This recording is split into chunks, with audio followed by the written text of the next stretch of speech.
Welcome to week 2, Marketing the Experience, Marketing, Branding, and Social Media.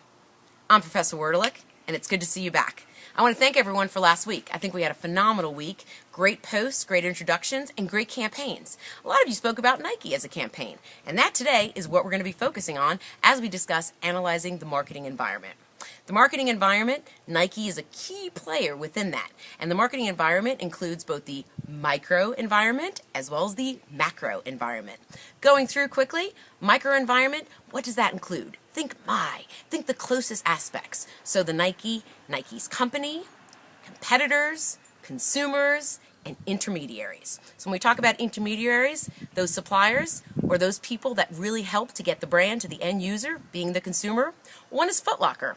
We'll look at the strategic alliance that Nike has with Foot Locker with a location called House of Hoops. I show you the location in the Bronx, New York, and also show you a little spot that they have developed. These are key strategic alliances and assist in the overall process of Nike to continue to really soar and own most market share within the Foot Locker category within basketball through the House of Hoops initiative.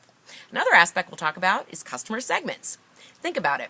Ever heard of the baby boomers? Those may be your parents. They are actually the wealthiest people in the nation statistically. They also want to live a really long life and keep working and have fun. Who would target those? What kind of marketer would target a baby boomer? Maybe a financial planner. Maybe an insurance company. Any of those or so many more would be interested in the baby boomer as a target audience. Next up, thinking about our targets and who we are, thinking about Generation X. Who's that? That's us. That's me. That's your professor. Not sure where along the line I fall, but you can kind of figure that out. But as Gen X, we're very focused on family. Family comes first. We're also looking at finances. Things haven't been as easy for us in terms of planning and overall forecasting for our future. Then you have, yes, Gen Y, the millennials, the echo boomers. Your names, you have a few different names to your segment, but these are the technologically advanced consumers. So obviously a lot of tech companies are targeting you and looking at you, but think about the next generations to come. The middle schoolers, the elementary schoolers, those digital natives that grew up on an iPad, that consider that the way to learn. What are the expectations going to be when they come into higher education?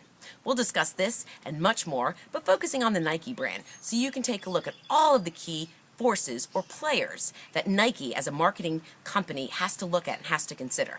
If you're a brand manager, your job is 24/7, 365. You need to be competitive. You need to own your turf. Nike works very, very hard to ensure that it capitalizes on every sponsorship, every strategic alliance to ensure that they are #1 within market share. And if they're not, they're working towards it. And now they've even advanced within technology and their fuel bands. So look at Nike as a brand. Watch them. Know that we have a ton of Hokies at Nike. They'd love to hire you. First, you've got to get your degree and understand marketing and the core aspect, which is data. So come with me. Listen to me as I talk about Chapter 3. And there'll be one more video this week talking about Chapter 4 and managing the marketing information systems. And that'll be a ton of information, but we'll save that for the next video.